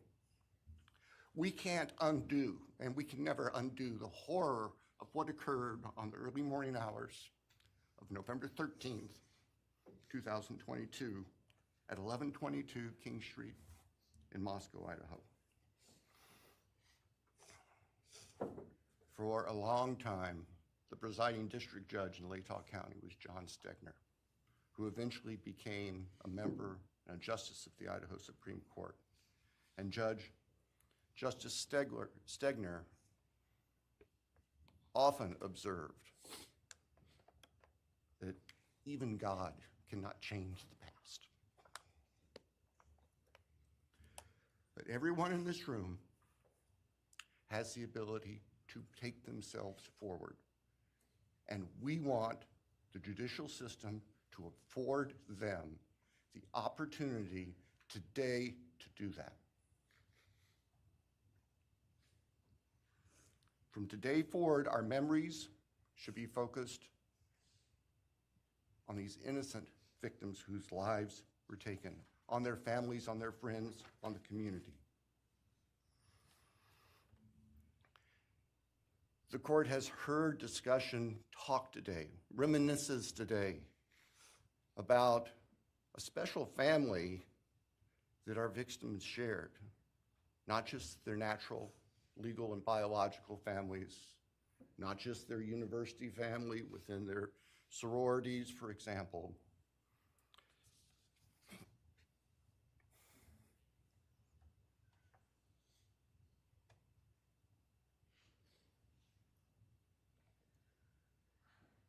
But this family.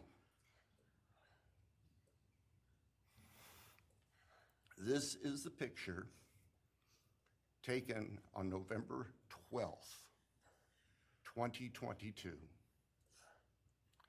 of the special family of 1122 King Road. And you can see all 6 of these dynamic, vibrant, loving, special, innocent faces taken together just across the street from their residence, and barely 12 hours before 4 of them would be brutally murdered in their sleep. They've been described consistently as being bright, caring, vivacious, with futures we can only imagine now. But they were, and they remain, a special family that I think we should all recognize and appreciate. So it's time to move forward. There have been a number of statements directed specifically at the defendant today, I have one last thought.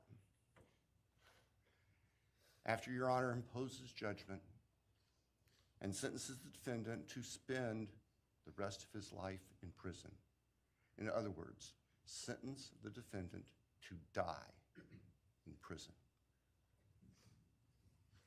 he's going to stand up in the belly chains and leg irons that he's wearing today, and he's going to be escorted into the custody of the Idaho Department of Correction. And the door will close behind him forever. That is the closure that we seek, that all of these people, these loving friends and family deserve, so that we can move forward. Thank you, Your Honor. Thank you.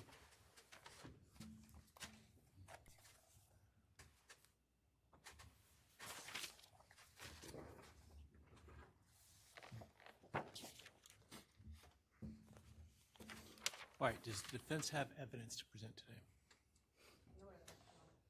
All right. Does defense wish to make argument today? Your Honor, we do not wish to make arguments. Mr. Kohberger, along with his legal team, is prepared for the court to enter judgment. All right, Mr. Kohberger, you have an opportunity to make a statement if you wish to. I take it you are declining. I respectfully decline. Well,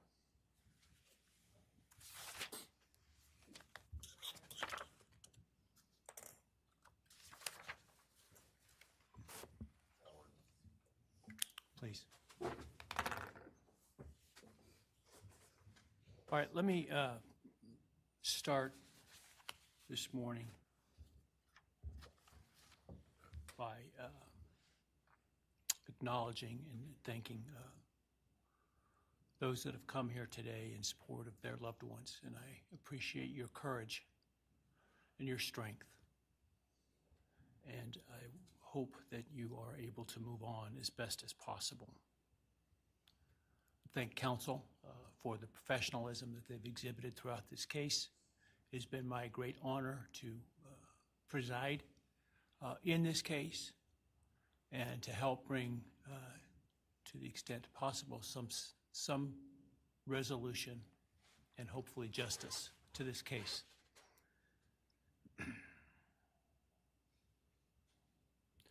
During the quiet morning hours of November 13, 2022, a faceless coward breached the tranquility of 6 beautiful young people and senselessly slaughtered them, 4 of them. Who committed this unspeakable evil was unknown for several weeks, but due to the killer's incompetence and outstanding police work by numerous local, state, and federal law enforcement agencies, the person that slithered through that sliding glass door at 1122 King Road now stands before the world and this court unmasked. This unfathomable and senseless act of evil has caused immeasurable pain and loss.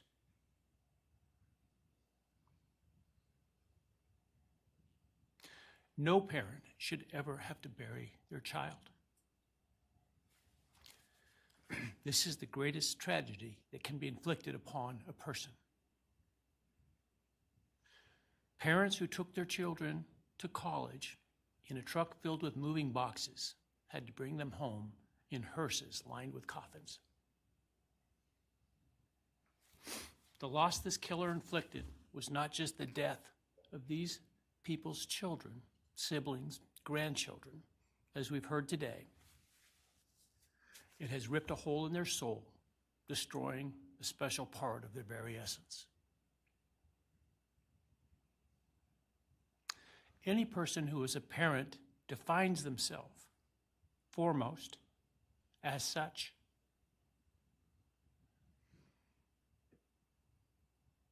It is their existence and purpose of being. And it has been stolen from these parents.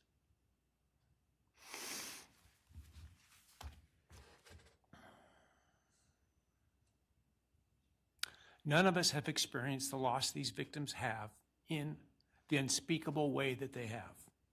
And therefore, none of us can, nor should we, question the way in which they have handled their loss.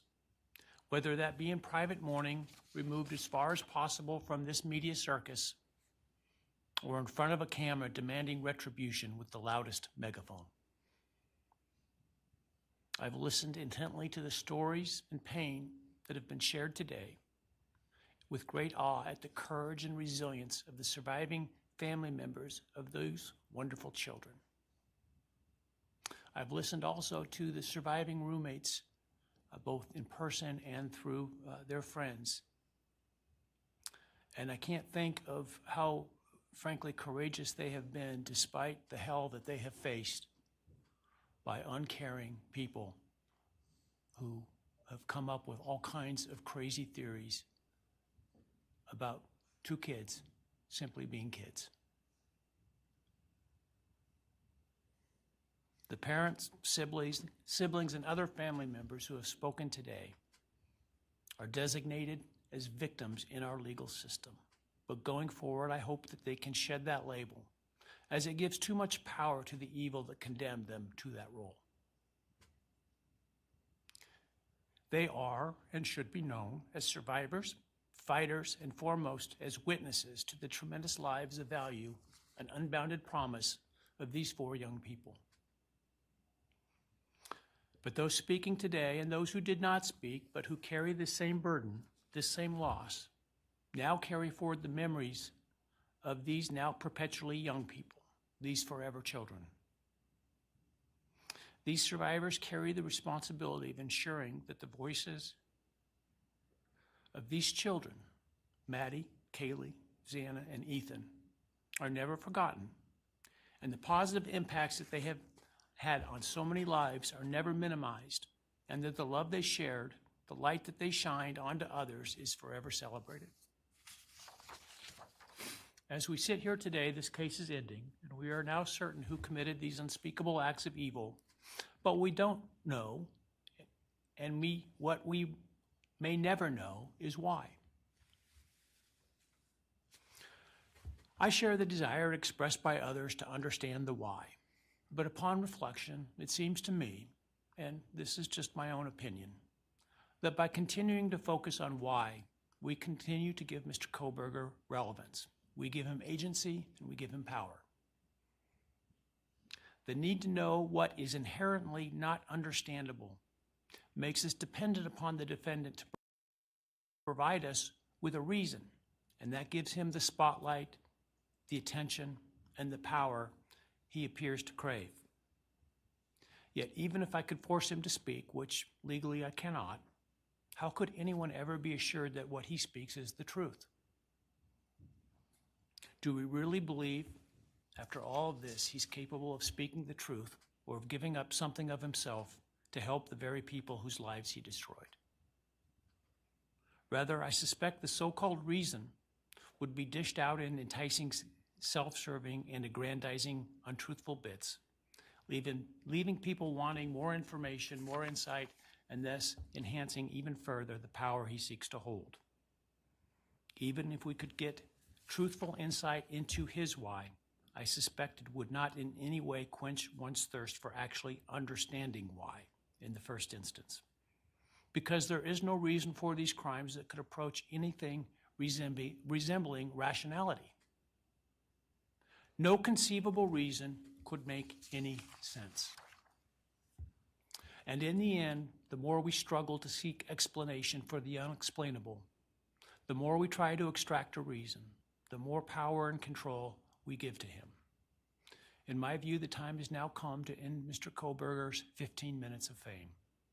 It's time that he be consigned to the ignominy and isolation of perpetual incarceration. I know there has been concern about him collaborating on books or movies or other media projects, and I truly hope that someone does not stoop to affording him this spotlight that he desires in the name of clicks, royalties, or profits. While criminal behavioralists should study him away from the spotlight in an attempt to prevent other would-be killers from acting on their worst impulses, There should be no need for that to spill over into the public eye. The great Idaho jurist Edward Lodge was known for trying to find something positive about every person he ever sentenced. And with over a half a century as a trial judge, that was a lot of people. This was often challenging, and I recall in one case he said that the best he could come up with was the defendant had good penmanship. Truth be told, I'm unable to come up with anything redeeming about Mr. Kohberger because his grotesque acts of evil have buried and hidden anything that might have been good or intrinsically human about him. His actions have made him the worst of the worst. Even in pleading guilty, his giving nothing hinting of remorse or redemption, nothing suggesting even a recognition or understanding, let alone regret for the pain that he has caused. And therefore I will not attempt to speak about him further, other than to simply sentence him so that he is forever removed from civilized society. And accordingly, based upon his conduct and based upon the record before this court, recognizing the standards that govern this court's sentencing decisions as set forth in State v. Toohill, I hereby sentence Mr. Kohberger as follows. On count 1, burglary, 10 years fixed, 0 years indeterminate. I also impose a fine of $50,000. Count 2, first-degree murder of Madison Mogen.